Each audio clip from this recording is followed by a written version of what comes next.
Práctica 2. Motor asíncrono trifásico. Arranque directo. Borja Pérez, Pablo Zarraluki. El arranque directo es una forma de arranque de motores trifásicos con la particularidad de que sean de baja potencia. El fundamento, como su nombre indica, consiste en conectar el motor directamente a la red de alimentación para conseguir el arranque. A continuación, vemos la configuración de un circuito de potencia conectado al circuito de mando dispuesto para que el motor trifásico de inducción pueda cambiar su sentido de giro a derecha o izquierda según lo desees y sin tener que parar el motor. El circuito de mando es el encargado de dar la orden al de potencia para que éste permita o no el paso de corriente, ya sea por un lado o por el otro, de modo que el motor gire en alguno de los dos sentidos. En el circuito de potencia, en primer lugar, se encuentra el interruptor magnetotérmico, el cual protege contra sobrecargas y cortocircuitos, provocando la desconexión de la fuente de alimentación cuando circula a través de él una intensidad de valor mayor a la nominal del propio interruptor. Si seguimos avanzando, llegamos a los contactores KM1 y KM2, que son los encargados de que el motor gire a la izquierda y a la derecha respectivamente. En el interior de cada contactor existe una bobina, de modo que al circular corriente por ella se genera un campo magnético intenso que hace que el núcleo atraiga a la parte móvil, de manera que al realizarse este movimiento se cierran todos los contactos abiertos hasta el momento en que deje de pasar corriente.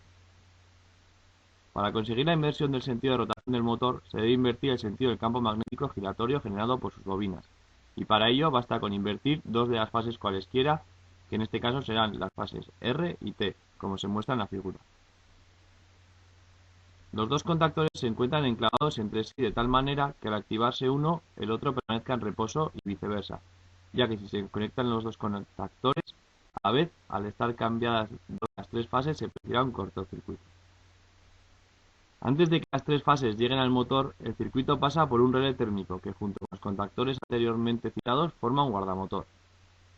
Este mecanismo sirve como elemento de protección del motor contra sobrecargas, y su misión consiste en desconectar el circuito cuando la intensidad consumida por el motor supera durante un tiempo corto a la permitida por este, evitando que el bobinado se queme.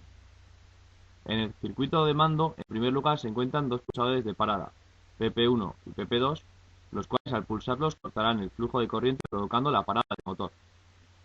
El circuito se divide en dos ramas que pasan por sendos pulsadores de marcha, PM1 y PM2, determinando el sentido de giro del motor a derecha o izquierda en función del pulsador que presione.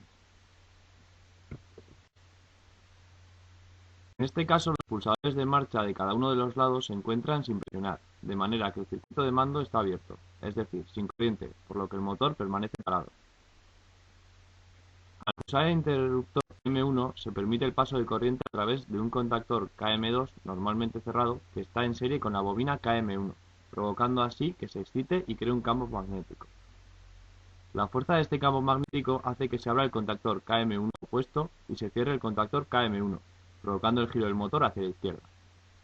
Esta formación en serie de los contactores opuestos tiene como objetivo impedir que se pongan en funcionamiento las dos ramas a la vez y evitar así un cortocircuito.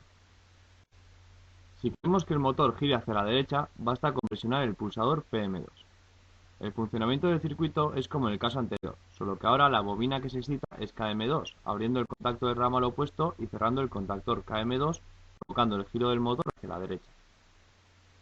Por último, si presionamos uno de los pulsadores de parada, automáticamente se abre el circuito de mando, de manera que no llega electricidad a los contactores, quedando estos abiertos, evitando así el paso de corriente al motor, por lo que éste se para.